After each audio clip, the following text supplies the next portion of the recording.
Hello everyone. In today's lecture, we are going to discuss the propagation mechanism in optical fibers.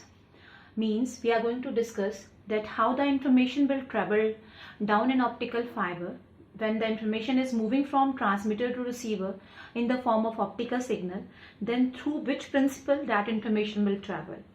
As we have discussed in our previous lecture, that in case of an optical fiber, the information in optical fibers that will move from transmitter to receiver in the form of optical signals, means the information will be converted into its optical form, only then it can travel from transmitter to receiver. So as we have already discussed that optical fiber, it is having three main components. The innermost part, that is known as core, and it is made of either glass or plastic, and that core is surrounded by another layer of glass and plastic known as cladding. And these two parts, that is core and cladding, these are the main parts which are responsible for the propagation of information. It is responsible for the propagation of signal from transmitter to receiver. Now in this lecture, we will try to understand that how the information is moving from transmitter to receiver. So the total internal reflection, this particular phenomena is the principle, or that is responsible for propagation of information in optical fiber. Now first we will try to understand that what is the meaning of total internal reflection. So in order to understand that, we have taken here three cases. In order to discuss those three cases, first we have two different mediums.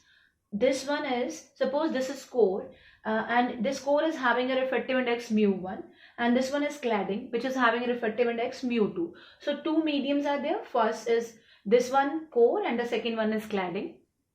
And this core, every optical fiber is having the innermost layer as core, which is having a greater refractive index as compared to cladding.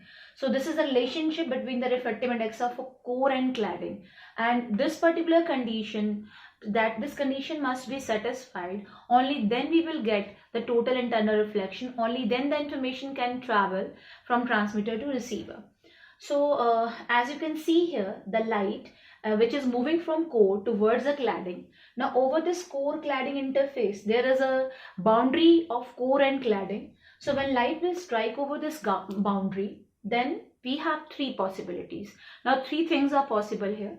First one, when light will strike over this particular boundary, and if angle of incidence is lesser than critical angle, if I is less than critical angle, then light will move into the cladding. Second one, if this angle of incidence is equal to critical angle, then light will move parallel to this boundary of core and cladding. And the third one, if I, angle of incidence, is greater than critical angle, then light will reflect back in the same medium. Now this one, the third one, total internal reflection, that is responsible for the communication or for the propagation of signal from transmitter to receiver.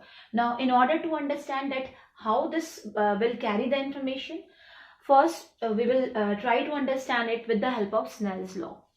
As we know, when light is moving from one medium to other, then light will deviates from its original path.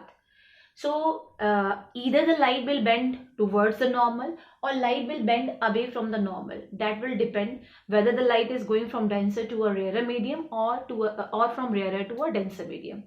If light is going from denser to a rarer medium, then light will bend away from the normal. And if light is going from rarer to a denser medium, then light will bend towards the normal. Since light is going from this core towards the cladding, so light is going from denser to a rarer medium, so light will bend away from the normal. So according to Snell's law, this mu2 upon mu1, that will be sin I upon sin r, or you can say mu1 sin I is equal to mu2 sin r. As you know that this mu1, this refractive index of core, is greater than the refractive index of cladding. So mu1 is always greater than mu2.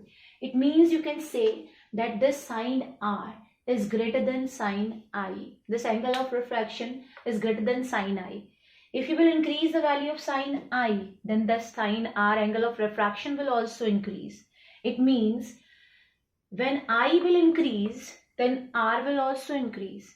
and there will be a certain value of I at which angle of refraction will be 90 degree. And at that particular point, light will move just parallel to the boundary of core and cladding. So that angle of incidence at which this angle of refraction is 90 degree, that angle of incidence is known as critical angle. And when this I will be greater than this IC, then light will reflect back in the same medium. So then the total internal reflection will take place. So that is the condition for communication in optical fiber. So when in an optical fiber, light is moving from core towards the cladding, light is going from denser to a rarer medium.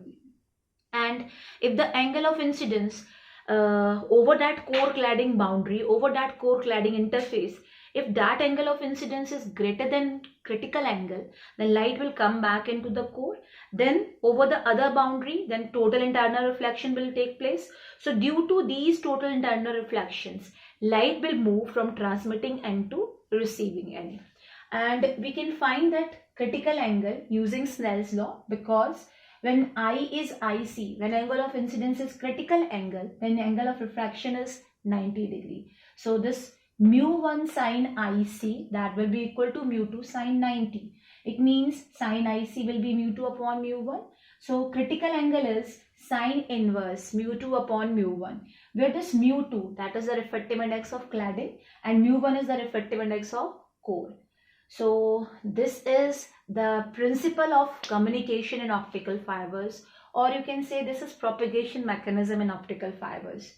And you will get numericals in your examinations based upon this concept of critical angle. For example, if you have an optical fiber in which the refractive index of core is 1.50 and the refractive index of cladding is 1.45, then you have to find that angle beyond which you will get total internal reflection. So from here, IC is sine inverse refractive index of cladding upon refractive index of core. After substitution, you are getting that critical angle is 75.3. So this is propagation mechanism. Thank you.